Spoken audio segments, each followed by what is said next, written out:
What one couldn't really call an excellent job, I think, is Gladiator 2. Oy vey. 1 second. So I'm just going to use this to hopefully share, so use screen grabs. Oh, it's such a pain I can't. The controller for it is hardly working. I can't get it on the, or it says Gladiator 2. Oh, that's just a Scot-free logo. All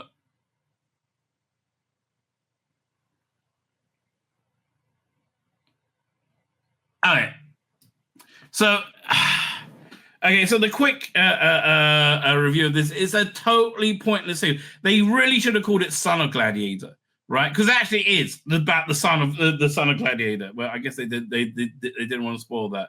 So it starts off. Even the action sequences are vastly inferior to the first one, right? It starts off. You have these African savages. Well, not really savages, but like a lot of white people in Africa back then, apparently.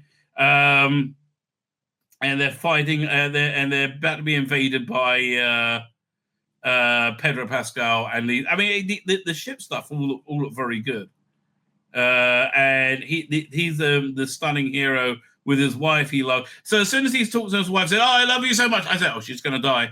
She's brown bread, mate." Oh, spoiler warning. She's brown bread. But you could tell what's going to happen a million miles away, right? And that happens, right? So you have a big action sequence where, here's the thing. This movie is more like when you have a movie about making movies, this is a movie in that movie, right? Because it's such an achingly bad idea, done so achingly badly. So that's the best way to do it. It's an achingly bad idea, done achingly badly. And Pedro Pascal. So Pedro Pascal leads the Roman legions to sack the city. And long story short, he ends up winning. Obviously, his stunning and brave wife dies in combat at the order of Pedro Pascal, and he gets injured and survives, essentially becoming a slave. To start his gladiator story. So he hates Pedro Pascal. I'm like, mate, we're all right there with you. None of us can stand Pedro Pascal. We've seen so much of him of late. We couldn't do without seeing him again. So the ship's attacking the city. It's reasonably spectacular, but it looks. The CG isn't great, right? It's not one of, and the opening fight of the original. Here's the thing, because it's so derivative of the first one, right? Having so many similar beats to the first one, you can't help but constantly compare it to the first one, right? And the opening battle in the first one was so much better, and you know why? Because of the gravitas of what's it called again? The star of it. Here, I might be able to pull up the.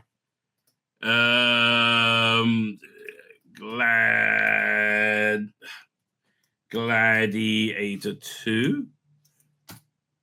Russell Crowe, right? I couldn't even tell you the name of the guy starring on it. Paul Mescal, apparently. Okay. And there's only set 16 years after the first one. Right, but because that you can, that's really the problem with it. Paul Mescal is no Russell Crowe, right, and neither is Pedro Pascal. He's nearly has the same kind of weight, but he's like I don't know, he's like 30% Russell Crowe, right? He doesn't have the same power. But yeah, okay, this action sequence goes on for a while, and then they burn the bodies, and off they go to be slaves. Meanwhile, the emperor, Rome has two completely bonkers emperors who are always super, super high, right? And it's this is like if Hunter Biden, became the president. It really is, right? And they're it's just completely what's the word I'm looking for? Depraved, right? It's just completely depraved. So we will have games in your honor of Pedro Pascal for defeating the savages of North Africa,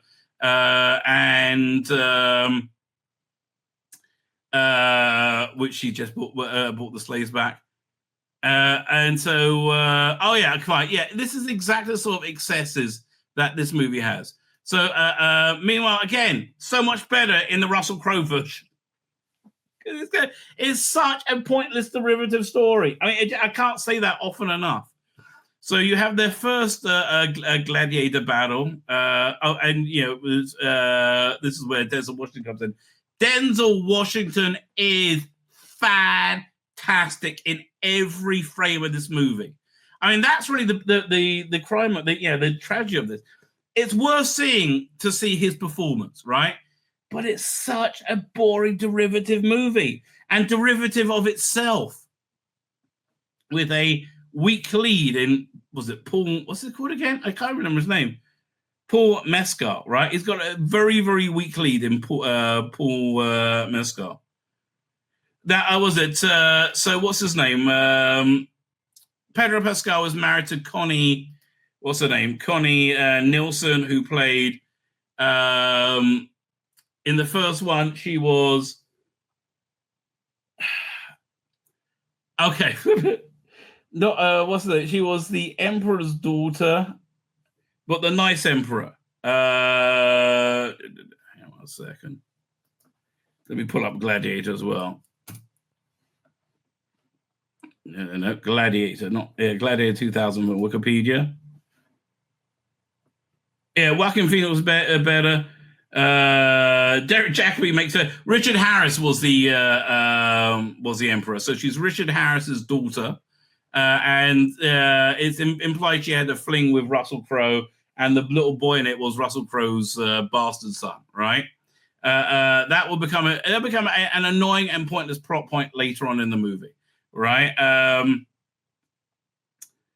You have this first gladiator fight, and it's just very over the top because they end up fighting a bunch of like savage baboons, right? And I didn't really like it. I thought again it didn't look that real. The CG was weak, and also I just don't like the idea of like, you know, it's like dog fighting. It just grosses me out, right? It really generally grosses me out. That's because I'm a big softie. But again, this isn't a terrible movie. I want to be clear. It's certainly not a terrible movie.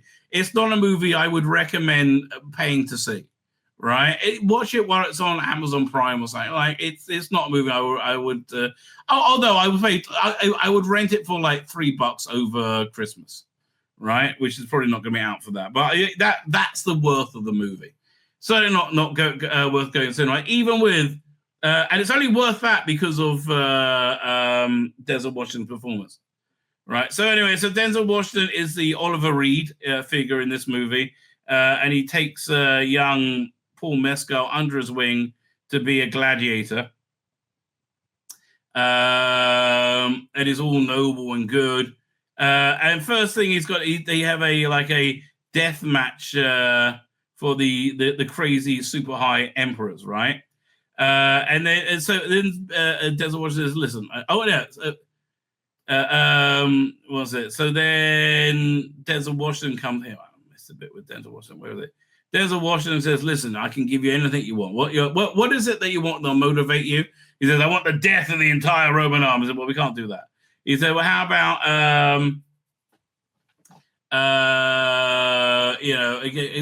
whose head can we give you?" And he wants Pedro Pascal's head. He said, "There, fine. If you're a good gladiator for me, I will get you Pedro Pascal." Now, Pedro Pascal is now married to Connie Nielsen, who is Russell Crowe's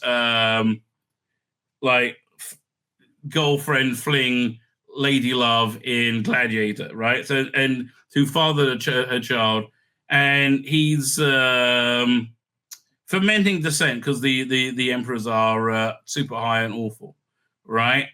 So more gladiator stuff goes on. So yeah, he wants to quit being a general, go and retire. Says, "No, first we want you to go and take control of, Persia and where was it? What was the other place? I can't remember. Australia. So I can't remember." He's like, "Oh, bloody hell." So that he's planning on fermenting a rebellion. And again, you have the big gladiatorial games. But again, better in the first one. It really was. It was way better directed, just sharper, better. You know, when you had the they came out on chariots. You had the black woman with the bow and arrow, right? And Russell Crowe was like, yeah, do this. And that was great, right? This is not as good. This is like there's a crazy emperor. This is a like Gladiator karaoke by inferior people, right? So then we have a bit of a flashback because Connie Nielsen kind of gets a vibe. She sent away her son to the Africa or somewhere. Because it was thought she might. It was rumored it was Russell Crowe's son, wherever his name was, and so he'll be killed, right? So she sent him away, and instantly, oh look, it turned out to be this guy, right? Son of Gladiator, right? 100% son of Gladiator. It's so predictable. It really is. It's that's not Matt Lucas, no. I think Matt Lucas is the announcer, but it looks like he's lost a ton of weight. Like, so she finally gets to go and see him and says, I'm your mother. So I don't know what you're talking about.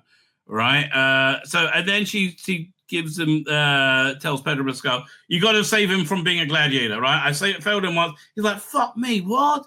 How am I going to do that? So Pedro, they got a whole plot line that his whole army is going to show up in like a week's time and they're going to come and seize Rome.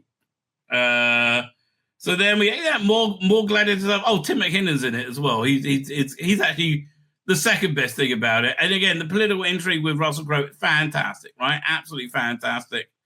And then you have gladiator battle after gladiator battle, and you have Denzil Washington's agenda, which is different to what you think. And so I'm not going to totally spoil it for you for the ending. Right, but you see you see the fracturing of society, the crumbling of society, which does kind of feel similar to today, right? So it feels like it was very shoehorned in to have to connect the main character with Russell Crowe. Right, it seemed very sure. Why not just make a new Gladiator movie set 50 years later or something like that, and have it not connected, right? And do more about Roman politics and stuff like that. But you know what? You shouldn't have done it at all, right? You shouldn't have done it at all because it's a inferior product to the first Gladiator. It's massively inferior. Right, it's a real shame. Apparently, just about every actual historical figure in this film is inaccurate. Connie Nielsen's character, for example, was dead by this point. Yeah, but they're doing it. I was on the Gladiator Blu-ray. Right, is a good making of where he says, "Look, it's not historically accurate, but we're not doing a documentary. It's an entertainment." Okay, I want to be clear. It wasn't achingly bad, right? It really wasn't achingly bad, but it wasn't good either, right? It was just meh. It was totally meh, right? That's how, yeah. When you have the first one, which is so incredibly strong, it's it makes it look bad. Essentially, yeah, it makes it look bad because it's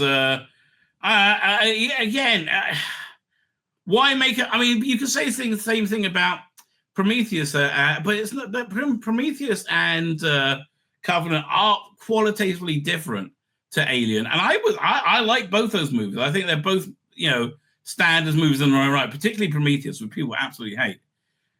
Prometheus I felt was trying to go new ground. This was trying to do anything other than go new ground. It wanted to go into no new ground whatsoever, right? It just went, meandered around a course it already made. And I left it thinking, I wish I watched Gladiator instead. I'm never going to go back and see this movie. Also, is it? What's that makes an appearance in it? It was Derek Jacobi, right? Not for long, but yeah. So that's okay. But I don't know. Again, not an awful movie, not a recommend in any way, shape, or form. My name's Tzvi Lebetkin, the Rabbi from another planet. Please like, share, and and subscribe, and ring that little bell. Ring the little bell so you're notified when new videos drop.